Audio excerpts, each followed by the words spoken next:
미국 정부가 애플워치 제품 수입을 금지한 국제무역위원회 결정을 그대로 인정했습니다.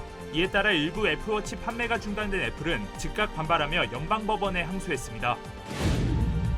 내년 미국 대선을 앞두고 인공지능 기술이 선거에 악영향을 미칠 수 있다는 우려가 커지고 있습니다. 하와이주가 평균 공과금이 미국 내에서 가장 높은 주로 기록됐습니다. 피자헛이 캘리포니아주 내 배달원을 전원 해고할 전망입니다. 캘리포니아주 패스트푸드점 최저임금이 $20로 인상되는 것이 원인이라는 분석입니다. 아칸소주의 한 주립공원에서 4.87캐럿의 다이아몬드가 발견돼 화제가 되고 있습니다. 남녀 모두를 위한 천연 자양강장제 블랙마카와 세계 10대 건강식품 마늘의 알리신이 만나 블랙마카골드 탄생. 전립선 비대증, 골다공증, 생리통, 빈혈 등 성인에게 꼭 필요한 필수 아미노산 비타민이 함유돼 스트레스, 만성피로와 무기력증, 남녀 갱년기 완화 등 효과 만점. 늘 피곤한 당신을 위한 슈퍼 활력 푸드. 남녀 모두 파워업. 지금 신만이 장석훈의 천종산삼에서 만나보세요. 여러분 안녕하십니까? 12월 26일 첫 소식입니다. 연방정부가 애플이 중소의료기업의 혈중산소 측정기술 특허권을 침해했다고 보고 미국 내 판매 금지 결정을 내렸습니다. 애플은 즉각 항소하면서 최종 판단 전까지 판매 금지 조치를 중지해달라고 요청했습니다. 워싱턴에서 김수진 특파원입니다. 미국 무역대표부는 애플이 의료기술 업체의 특허권을 침해했다는 국제무역위원회 ITC의 결정을 최종 확정했습니다. 앞서 ITC는 애플이 의료기술 업체 마시모의 혈중 산소 측정 기술 특허를 침해했다고 판단하고 해당 기술이 들어간 애플워치의 미국 수입 금지를 명령했습니다. 백악관 무역대표부는 2달 동안 검토 기간을 거쳤고 바이든 대통령은 거부권을 행사하지 않고 최종 확정했습니다. 거대 테크 기업인 애플 대신 중소의료기업인 마시모의 손을 들어준 겁니다. 애플워치는 중국에서 생산되는데 이번 결정으로 애플워치 시리즈 9과 울트라 2의 온라인, 오프라인 매장 판매가 모두 중지됐습니다. Look, this is a PR black eye more than a financial black eye for Apple. But if they don't stop here, it could expand and be a brush fire. 애플은 곧바로 미국 항소법원에 항소하고 법원의 최종 결정이 나올 때까지 판매 금지 조치를 일시 중지해달라고 요청했습니다. 수입 금지 결정에 반대한다며 소비자들에게 애플워치를 돌려주기 위해 모든 노력을 할 것이라고 밝혔습니다. 바이든 대통령은 이번에 거부권을 행사하지 않았지만 과거 버락 오바마 대통령은 애플이 삼성과 분쟁을 벌일 때 ITC의 결정을 거부한 적이 있습니다. 2013년 오바마 전 대통령은 애플이 삼성전자의 특허를 침해했다는 ITC의 결정에 거부권을 행사했고 애플은 중국에서 생산된 아이폰을 미국에서 계속 판매할 수 있었습니다. 워싱턴에서 MBC 뉴스 김수진입니다. 내년 미국을 비롯해 전 세계에서 대선을 비롯해 중요한 선거가 치러질 예정인 가운데 최근 급속도로 발전한 AI 기술이 선거에 악영향을 미칠 수 있다는 우려가 나오고 있습니다. 가짜 영상에 의한 흑색 선전에 오염될 것이라는 경고까지 나오고 있는데요. 이런 허위 정보가 선거 전 판도를 바꿀 수 있다는 지적입니다. 이호정 기자의 보도입니다. 조 바이든 대통령과 도널드 트럼프 전 대통령의 대화 장면입니다. So, how are you doing there, Joe? Come on, wake up, sleepy Joe. Wait a second. Who are you? Do I know you? Yeah. Are you James? Wait for me a second. Oh God, don't start My with medicine this. hasn't kicked in yet. That's not a surprise. Hey, I thought. 목소리와 입모양이 똑같아 실제 대화 장면처럼 보이지만 이는 AI 기술로 만들어진 가짜 영상입니다. 최근 인공지능 기술을 이용해 텍스트나 이미지, 심지어 목소리까지 생성해 가짜 동영상을 만드는 이른바 딥페이크 기술이 급속도로 성장하면서 다가오는 선거에도 큰 영향을 미칠 것으로 예상됐습니다. 이 기술을 악용해 후보자의 잘못된 정보를 퍼뜨리고 선거 시스템에 불신을 키울 수 있다는 우려가 커지고 있는 겁니다. People should be scared because the technology is enabling the creation of fake videos that could be very persuasive with the ordinary voters. People are not going to be able to distinguish the fake videos from real ones. 전문가들은 최근 들어 더욱 정교해진 AI 기술이 고도화된 가짜 컨텐츠를 더욱 쉽게 만들어 빠르게 퍼뜨릴 수 있다고 경고했습니다. 이로 인해 유권자들은 어떤 후보자가 실제로 한 적이 없는 말을 하는 것을 듣거나 일어나지 않은 조작된 상황을 볼 수 있는 것은 물론 특정 커뮤니티를 겨냥한 오해의 소지가 있는 메시지를 접할 수도 있습니다. 또 가짜뉴스가 후보자들의 경쟁을 과열시키고 선거 절차에 대한 불신을 유발할 수 있다는 가능성도 제기됐습니다. 이 가운데 해당 문제에 대한 정부의 구체적인 대응 방안이나 규제 지침이 없다는 점과 소셜미디어 회사들의 수동적인 정책도 큰 문제점으로 꼽혔습니다. Governments are not ready. There are literally no guardrails in place. Such massive job cuts to content moderation teams pretty much across all the big US social media platforms is evidence of the fact that they don't really take it seriously enough. And that will have concerning effects in the 2024 elections.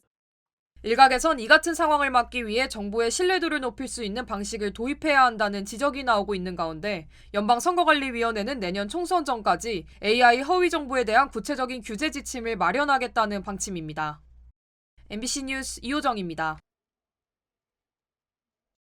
미국 내에서 하와이주가 평균 공과금이 가장 높은 주라는 조사 결과가 나왔습니다. 납부 서비스 업체 독소 인사이트가 미 전역의 유틸리티 평균 비용을 집계한 결과 한 달 평균 351달러로 분석됐으며 가장 높은 비용을 내는 주는 월 633달러인 하와이주로 나타났습니다. 또 메인주와 뉴저지주는 각각 월 500달러와 467달러를 기록하면서 그 뒤를 이었습니다. 캘리포니아주는 368달러로 물가가 높은 다른 주들보다는 낮게 집계됐지만 대도시별로 분석한 결과 LA시가 455달러를 기록하면서 미 전역에서 세 번째로 공과금이 높은 도시로 꼽혔습니다. 공과금이 가장 높은 대도시는 538달러로 조사된 밀워키로 나타났고 뉴욕시는 511달러로 2위를 차지했습니다. 내년부터 패스트푸드점의 최저임금이 인상되는 가운데 캘리포니아주의 피자헛 매장이 배달원을 전원 해고할 전망입니다. 연방고용통지서에 따르면 LA와 오렌지 카운티, 리버사이드, 벤츄라 카운티 등 캘리포니아 주 전역에 수백여 개의 피자헛 매장 1,200여 명 이상에 달하는 배달 서비스를 중단하고 배달원직을 없애겠다고 밝혔습니다. 이번 조치는 내년 4월부터 패스트푸드점의 시간당 임금이 기존 16달러에서 20달러로 인상된 것에 영향을 받은 것으로 분석됐습니다. 이로 인해 주 전역에 먼저 841명의 배달원들이 해고되며 내년 2월까지 인력 감원이 이루어질 예정입니다. 앞서 치폴레와 맥도날드는 최저임금이 올라가자 메뉴 가격을 인상할 계획이라고 밝힌 바 있습니다. 아칸소주의 한 주립공원에 방문한 남성이 4.87캐럿의 다이아몬드를 발견해 화제가 되고 있습니다. 아칸소주 공원 유산관광국은 아칸소 주민인 제리 어번스가 지난 봄 다이아몬드 분화구 주립공원을 방문해 10분 만에 4.87캐럿의 다이아몬드를 손에 넣었다고 밝혔습니다. 당시 에번스는 공원에서 유리 조각처럼 생긴 투명한 색깔의 작은 돌을 주머니에 넣고 집에 돌아간 뒤 보석일 수 있다는 생각에 감정을 의뢰한 것으로 알려졌습니다. 보석 연구소의 감정 결과 해당 돌은 단순한 유리가 아니라 4.87캐럿의 다이아몬드로 판명됐고 이 사실을 알게 된 에번스는 주립공원에 다시 방문해 다이아몬드를 공식 등록한 것으로 전해졌습니다. 한편 아칸소주의 다이아몬드 분화구 주립공원은 지난 1900년도부터 현재까지 7만 5천 개 이상의 다이아몬드가 발견됐으며 방문객들은 입장료를 내고 공원에 들어온 뒤 보석을 가져갈 수 있습니다. 미국에서 크리스마스 연휴를 할머니 집에서 보내기 위해 보호자 없이 비행기에 탑승했던 6살 어린이가 잘못된 항공편에 올라타 엉뚱한 장소에 내리는 일이 벌어졌습니다. 스피릿 항공에 따르면 지난 21일 6살 소년이 필라델피아 국제공항에서 플로리다 포트 마이어스까지 이동할 예정이었지만 비행기를 잘못 탑승해 올랜도에 내렸습니다. 가족들은 아이 혼자 가는 비행기인 만큼 필요한 서류를 챙겨 아이를 승무원에게 인계했지만 아이가 다른 항공편에 탑승했고 심지어 비행기에 탑승하지 않고 놓쳤다는 황당한 답변을 받았다고 설명했습니다. My stomach was tight, my heart was pounding. He said, Mom, where are you? I don't see you. I got out the plane. I said, what you mean you got out the plane? He said, yes. I said, give me an adult. He said, I don't have nobody with me. 이후 가족들은 항공사 측으로부터 아이가 다른 곳에 내렸다는 사실을 들었고 영문을 알지 못한 채 아이를 데리러 160마일을 운전해 올랜도에 가야 했다며 항공사의 무책임한 태도를 비난했습니다. 한편 항공사 측은 이 같은 실수에 대해 정확한 답변을 내놓지 않았으며 가족들에게는 사과와 함께 운전 비용을 보상하겠다고 전한 상태며 내부 조사가 진행 중이라고 밝혔습니다. 미국 내 당뇨병 환자가 최고 수치를 기록한 것으로 나타났습니다. 여론조사기관 갤럽이 올해 5,316명의 미국 성인을 대상으로 건강 상태를 진단한 결과 당뇨병 진단을 받은 환자가 13.6%를 기록한 것으로 조사됐습니다. 이는 갤럽이 조사를 실시한 지난 2008년 이후 최고치며 지난 2019년과 비교했을 때 1.1% 오른 수치입니다. 또 이번 조사에서 10명 중 4명이 비만으로 분류가 되면서 지난 2019년 이후 모든 연령대의 비만율이 증가한 것으로 분석됐습니다. 전문가들은 코로나19 팬데믹 이후 식습관이 크게 악화하면서 당뇨병과 비만 환자 등이 많이 증가하고 있기 때문에 이를 개선할 수 있는 대책이 마련돼야 한다고 촉구했습니다. 미국의 전기차 시장이 기존 예상보다 둔화된 성장세를 보이고 있다는 전망이 나왔습니다. 워싱턴 포스트에 따르면 바이든 행정부가 전기차 전환을 장려하기 위해 보조금 등을 지원하고 있지만 비싼 가격과 주행 거리, 충전소 부족 등으로 인한 우려 때문에 전환 속도가 기대보다 둔화되고 있는 것으로 나타났습니다. 실제로 제너럴 모터스는 내년 중반까지 전기차 40만 대를 생산하겠다는 계획을 폐기하고 전기차 공장 건설 등을 연기했으며 테슬라도 멕시코 전기차 공장 건설 속도를 늦추고 있는 것으로 알려졌습니다. 전문가들은 전기차 시장은 계속해서 성장하고 있지만 전기차 충전과 관련된 불만 등이 커지면서 성장세가 2년 전보다 줄고 자동차 업체의 전망보다도 낮아지고 있다고 분석했습니다. 한편 연방정부는 오는 2026년까지 전기차 충전소 50만 개를 구축하기 위해 보조금 75억 달러를 지급하기로 했지만 해당 규모의 보조금으로는 광범위한 충전망을 갖추기 힘들다는 지적이 나오고 있습니다. 크리스마스 연휴 기간 대기 오염이 심각해질 것으로 예상되면서 캘리포니아 남부 지역 일대에 장작 태우기 금지령이 발령됐습니다. 사우스코스트 대기질 관리청은 어젯밤 12시부터 오늘 밤까지 LA 카운티와 오렌지 카운티 그리고 샌버나디노 카운티 등 캘리포니아 일부 지역에 장작 태우기 금지령을 발표했습니다. 이번 금지령은 벽난로나 실내 또는 실외에서 나무 장작을 태우는 행위가 전면 금지되며 왁스나 종이 등으로 제조된 장작을 태우는 행위도 허용되지 않습니다. 당국은 나무 장작을 태울 때 발생하는 미립자 물질이 인간의 폐에 깊숙이 침투되면 천식과 같은 호흡기 질환을 유발할 수 있다고 경고했습니다. 한편 이번 금지령은 목재 사용 주택이나 저소득층 가구, 또 3,000피트 이상 산악 지역이나 코첼라 밸리 등 고지대 사막 등에서는 적용되지 않습니다. 플로리다 주의 한 쇼핑몰에서 악어가 발견돼 경찰이 포획하는 일이 발생했습니다. 플로리다주 리카운티 셰리프국은 지난 21일 코코넛 포인트 몰 인근에서 악어가 나타났다는 신고를 받고 출동했다고 밝혔습니다. 경찰은 사투 끝에 몸 길이 12피트, 무게 600파운드의 악어를 포획했으며 다행히 인명피해는 없었다고 전했습니다. 당국은 포획된 악어를 안전한 장소로 옮겨 자연으로 돌려보낼 예정이라고 덧붙였습니다. 한편 130만 마리의 악어가 서식하고 있는 플로리다주는 지난 1948년부터 2021년까지 442건의 악어 물림 사고가 발생했고 이 가운데 26건이 인명피해로 이어진 바 있습니다. 아이스하키 경기 도중 수만 개의 인형이 경기장에 쏟아져 내리는 영상이 공개돼 화제가 되고 있습니다. 공개된 영상에 따르면 네바다주 핸더슨의 아이스하키팀 실버나이츠의 경기 도중 홈팀이 득점에 성공하자 관중들이 경기장 안으로 인형을 던지기 시작했습니다. 이 이벤트는 홈팀의 첫 골이 터지면 관중들이 준비해온 인형을 던지고 이렇게 모인 인형을 다시 자선단체에 기부하는 실버나이츠의 연말 행사인 것으로 알려졌습니다. 실버나이츠는 이번 행사로 곰인형 15,000개를 모아 모두 자선단체에 기부했다고 밝혔습니다. 이스라엘이 가자 지구에 대해 저강도 장기전으로 전환할 거라는 전망이 나옵니다. 하지만 이스라엘은 마법 같은 해결책은 없다면서 시간이 얼마나 걸리든 전쟁을 이어나갈 뜻을 분명히 했습니다. 김천홍 기자입니다. 헤르지 할레비 이스라엘군 참모총장은 현지 시간 26일 가자지구 접경지에서 기자회견을 열어 가자지구 북부에서 하마스 대대 해체를 거의 완료했고 많은 테러리스트와 지휘관을 제거했다고 밝혔습니다. 그러면서 고강도 압박을 이어나갔습니다.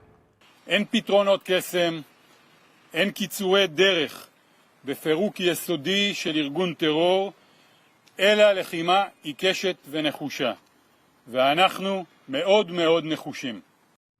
다만 미국 등의 압박을 고려해 가자지구 지상전 전술을 저강도 장기전으로 전환할 거라는 전망도 나왔습니다. 이스라엘의 한 방송 매체는 이스라엘군이 하마스를 뿌리 뽑기 위해서는 대규모 지상전 대신 장기적인 전술로 접근해야 한다는 판단을 내린 것 같다고 설명했습니다. 이런 가운데 민간인들의 피해는 더욱 커지고 있습니다. 이스라엘군이 가자지구 제2도시인 칸 유니스를 포함한 남부 지역에 공세를 펼치면서 지금까지 누적 사망자가 2만 명을 넘어섰다고 하마스 측 가자지구 보건부가 집계했습니다. ما عندوش قوة ولا عنده إرادة بس إيش قاعد بتشاطر على الناس العزل حسبي بالله عليه الله ينتقم منه بس 식량 문제도 심각한 것으로 드러났습니다. 유엔 세계 식량 계획은 가자지구 주민 220만 명 전체가 이달 8일부터 내년 2월 7일까지 급성 식량 위기 상태라고 밝혔습니다. MBC 뉴스 김천홍입니다. 정통 한의에서 최고의 보약을 꼽으라고 한다면 단연 경옥고입니다. 동의보감은 몸을 보호하는 보약으로부터 출발하는데 그 동의보감의 첫 번째 처방도 바로 경옥고입니다. 하지만 여러분이 선택하실 수 있는 시중의 모든 경옥고가 비슷한 수준의 효능을 가진 것은 아니죠. 10만이 장석군의 천종산삼 경옥고는 수십 년간 산삼 전문가로서의 경험과 노하우를 담아 만든 가장 높은 수준의 경옥고입니다. 후쿠시마 오염수 방류 이후 중국이 일본 수산물 수입을 금지하자 일본이 가리비를 한국과 유럽에 더 팔기로 했다는 소식 전해드렸는데요. 한국 정부는 일본의 계획에 불과하다는 입장이지만 가리비는 더 들어올 것으로 보입니다. 도쿄에서 현영준 특파원입니다. 작년 우리나라가 수입한 일본산 가리비는 12,722톤으로 중국, 대만, 미국에 이어 4위였습니다. 금액으론 680억 원어치가 넘습니다. 우리나라는 주로 생가리비를 수입하는데 냉동 가리비를 제외하고 생가리비만 따지면 우리나라의 가리비 수입은 1만 2천 톤, 600억 원이 넘어 압도적인 1위였습니다. 한국이 이미 많은 양의 일본산 가리비를 수입하고 있지만 일본 정부는 별도의 목표치까지 새로 정하며 한국 정부를 더욱 압박하고 나섰습니다. 輸出先国の多角化を進め、政府一体となって、輸出促進の取り組みを強力に進めていく必要がございます。 일본산 가리비의 큰손 중국이 후쿠시마 오염수 방류 이후 일본산 수산물 수입을 전면 금지하면서 홋카이도산 가리비 약 10만 톤이 갈 곳을 잃었기 때문입니다. 이 때문에 일본 정부는 한국에 41억 엔, 유럽연합에 45억 엔, 태국과 베트남에도 각각 24억 엔과 5억 엔의 가리비를 판매하겠다는 세부 목표치까지 세웠습니다. 이에 대해 박구현 국무조정실 국무 1차장은 어디까지나 일본 측의 계획에 불과하다며 우리 정부는 방사능 검사를 계속해 나갈 입장이라고 밝혔습니다.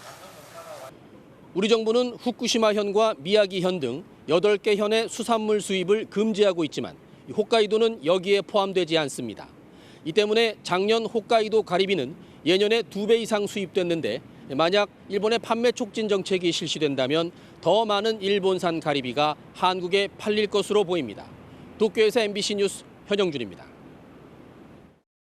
국민의힘 비상대책위원장으로 한동훈 전 법무장관이 취임했습니다. 민주당을 운동권, 특권 세력이라 언급하면서 차별화를 시도했는데요. 자신은 내년 총선에 불출마하겠다고 밝히면서 국민의힘의 공천은 불체포 특권을 포기해야 주어질 것이라고 밝혔습니다. 구승훈 기자입니다. 국민의힘 전국위원회의 압도적 찬성으로 공식 임명된 한동훈 비상대책위원장은 취임 일성으로 야당의 포문을 열었습니다. 운동권, 특권 세력, 개딸 전체주의 등 거친 표현으로 민주당을 직격했습니다. 이재명 대표의 민주당이 운동권 특권 세력과 개딸 전체주의 세력과 결탁해서 자기가 살기 위해서 나라 망치는 것 막아야 합니다. 386부터 686이 되도록 썼던 영수증을 또 내밀며 대대손손 국민 위에 군림한다면서 운동권 특권 정치를 청산해야 한다고 날을 세웠습니다. 이재명 민주당 대표를 겨냥해선 일주일에 3번, 4번씩 중대범죄로 형사재판을 받는 초현실적인 민주당이라며 타협은 없을 것임을 분명히 했습니다. 그러면서 자신은 선당 후사가 아닌 선민 후사를 실천하겠다며 내년 총선에 출마하지 않겠다고 밝혔습니다. 저는 지역구에 출마하지 않겠습니다.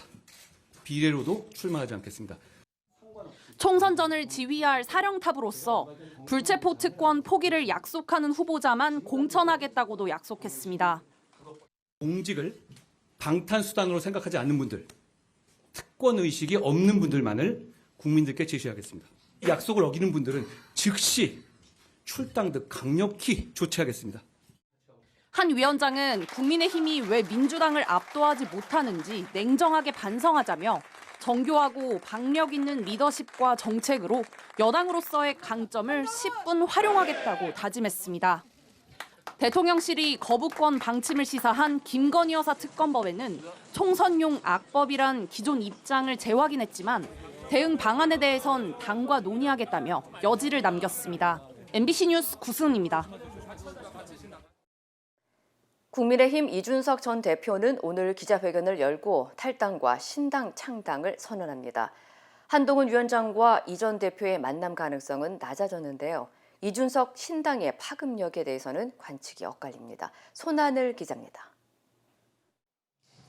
국민의힘 이준석 전 대표가 오늘 오후 서울 상계동의 한 고깃집에서 기자회견을 열고 탈당과 신당 창당에 관련한 입장을 밝힙니다.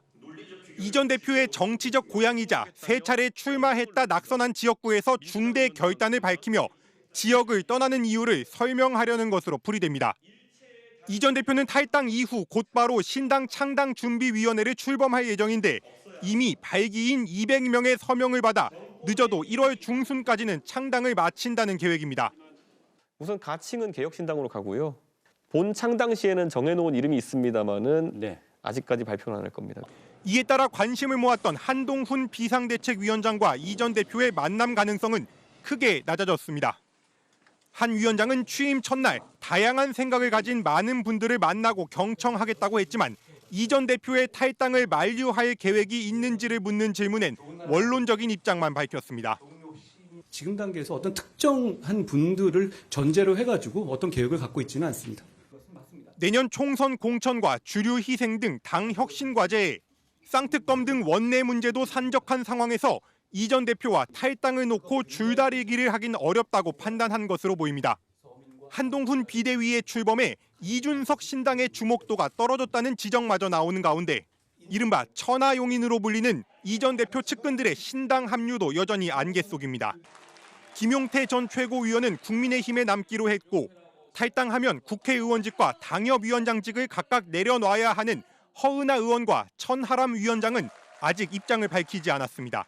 국민의힘 내에서는 이준석으로 청년 민심을 사로잡지 못한다는 비관과 당대당 연대도 충분히 생각할 수 있다는 낙관이 교차하는 가운데 이 전 대표 측 관계자는 우리는 원래 시간표대로 가고 있다고 밝혔습니다.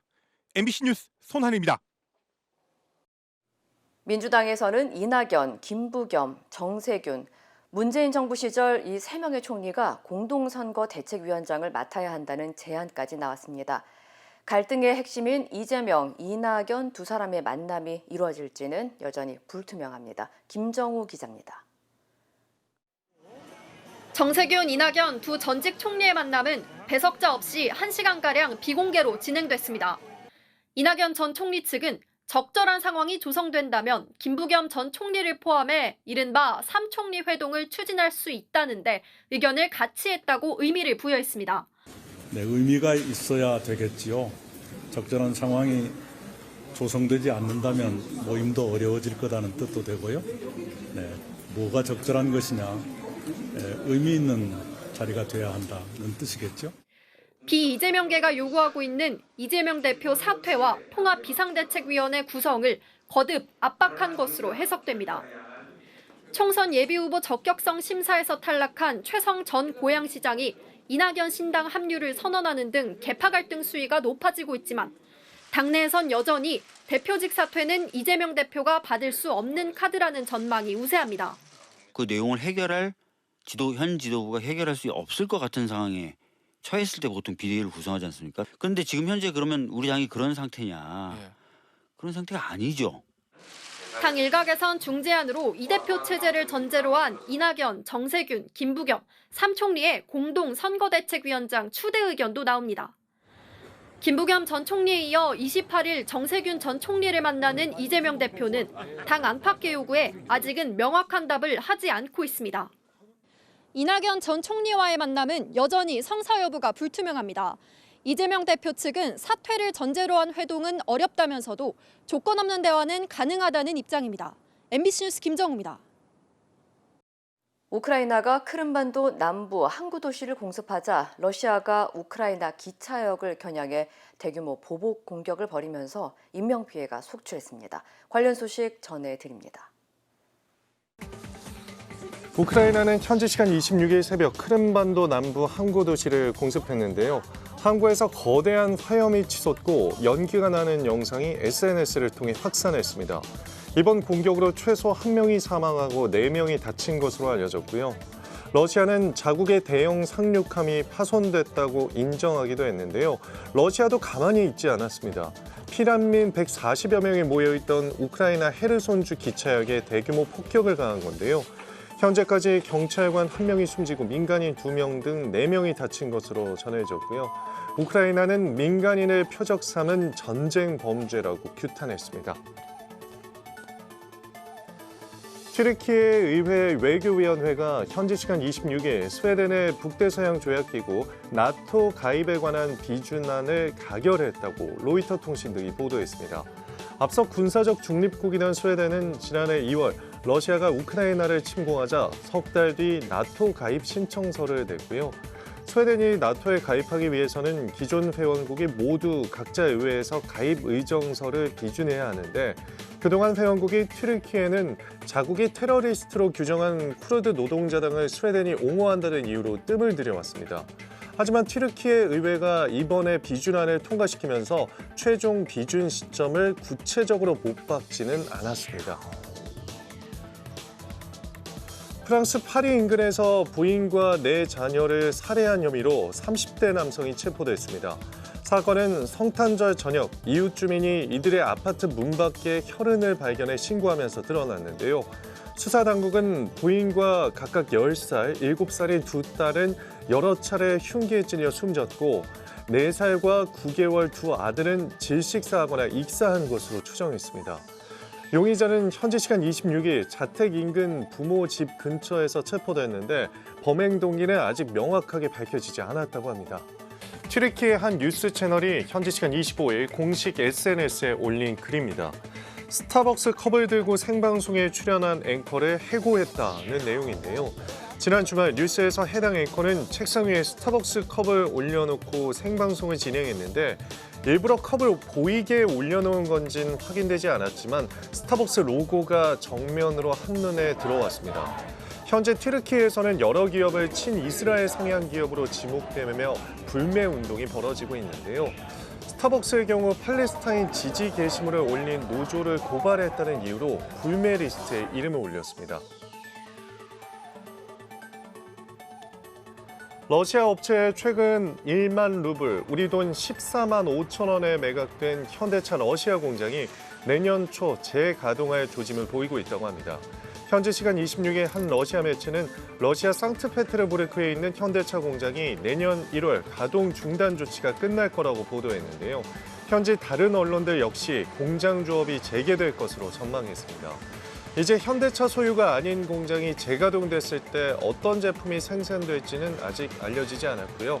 앞서 현대차 임시이사회는 지난 19일 러시아 업체 아트파이낸스에 러시아 공장 지분을 매각하는 안건을 승인했습니다. 현지 시간 26일 루마니아 게스트하우스에서 대형 화재가 발생해 어린이를 포함해 최소 5명이 사망했다고 합니다.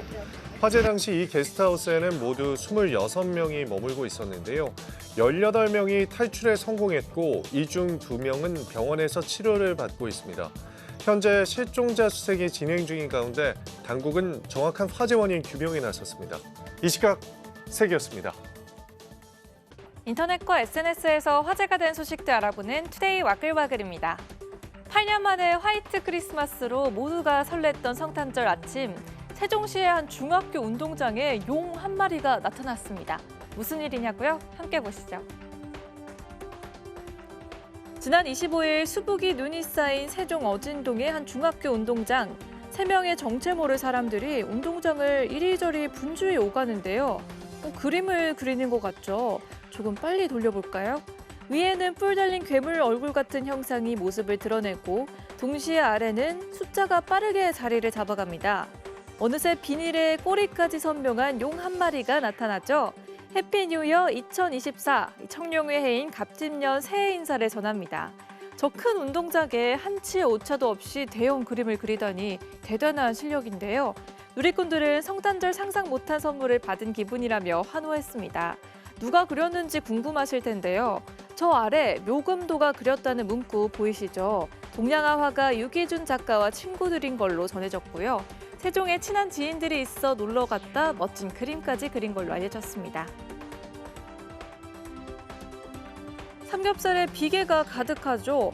이 고기 덩어리가 아니라 비계 덩어리라고 해도 틀린 말이 아닌데요. 잘못 산 고기가 아니었습니다. 한 온라인 커뮤니티에 사진을 올린 누리꾼은 고향사랑 기부제 답례품이라고 설명했고요. 인천 미추홀구에서 보낸 겁니다. 고향사랑 기부제는 주소지가 아닌 다른 지자체에 일정 기부금을 내면 세액공제 혜택과 답례품을 받는 제도인데요. 글쓴이도 삼겹살 500g, 목살 500g을 전달받았는데 삼겹살에 문제가 있었던 겁니다. 상태 쓸만한 고기를 위에 얹어 눈속임 포장을 했다는데요. 누리꾼들은 제도가 좋아도 공무원들이 따라가지 못하면 아무 쓸모 없다며 더 세심하게 챙기지 못한 구청 탓이라고 비난했고요. 미추홀구는 바쁜 연말이라 고기 선별과 분류 작업에 실수가 있었다고 해명했습니다. 한 자영업자가 맛집을 소개하는 블로거에게 음식을 무료로 제공했다가 혹평만 당했다고 하소연했습니다. 정말 맛이 문제였던 건지 아니면 다른 이유가 있었던 건지 함께 보실까요? 먹음직스러운 상차림인데요. 울산의 한 곱창집을 방문한 맛집 블로거가 공짜로 받은 2인분 음식입니다. 하지만 해당 블로거는 인터넷에 음식이 짜다, 반찬이 식었다는 혹평과 함께 2인분이면 요구르트 2개를 줘야 하는데 1개만 줬다고 불평했는데요. 음식 맛도 별론데 주인 인심마저 야박하다고 몰아간 거죠. 심지어 무료로 음식을 먹었다는 사실도 언급하지 않았습니다. 이거를 본 업주 답답함을 호소했는데요. 바로 조리한 음식을 제공했고 요구르트는 한 명이 왔기 때문에 하나만 나갔다고 해명했고요. 코로나 이후 장사가 어려워 블로거를 통해 홍보하려다가 낭패만 봤다고 하소연했습니다. 발끈한 누리꾼들 해당 블로거에 대한 비난의 목소리를 높였는데요. 뒤늦게 협찬 음식이라는 사실을 공지한 블로거는 아예 글을 내리고 댓글창도 비공개로 전환해버렸습니다. 누리꾼들은 맛없다는 음식을 깨끗이 비웠던데 어떻게 투정만 늘어놓느냐며 양심이 있다면 음식 평가는 손 떼라고 일침을 가했는데요. 논란이 확산되자 해당 블로거는 죄송하다며 뒤늦은 사과문을 올렸습니다. 방 안에 가득 찬 물을 쓰레받기로 열심히 퍼냅니다. 장마철도 아닌데 이게 무슨 일일까요? 지은 지 오래된 아파트라면 누수를 의심할 수도 있을 텐데요.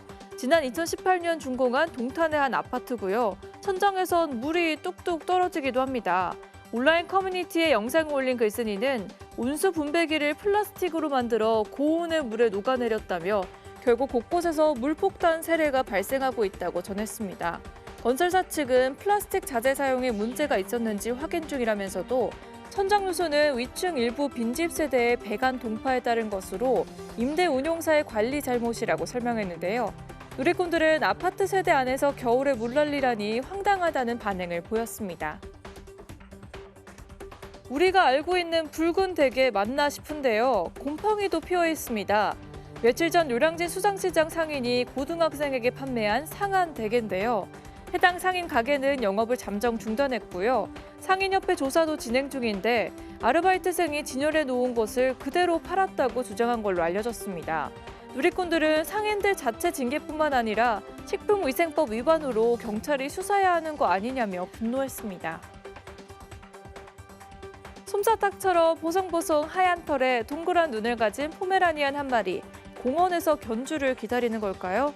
잠시 어디 간 걸까 이 벤치에 목줄까지 묶어놨는데요. 이 강아지 사실 견주에게 버림받은 겁니다. 경기 성남 탄천변에서 발견됐고요.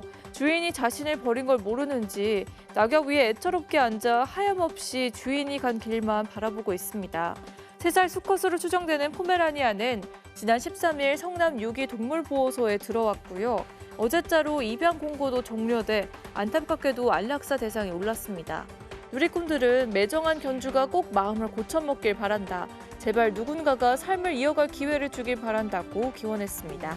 투데이 와글와글이었습니다.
이상으로 12월 26일 화요일 뉴스를 마칩니다. 시청해주신 여러분 고맙습니다.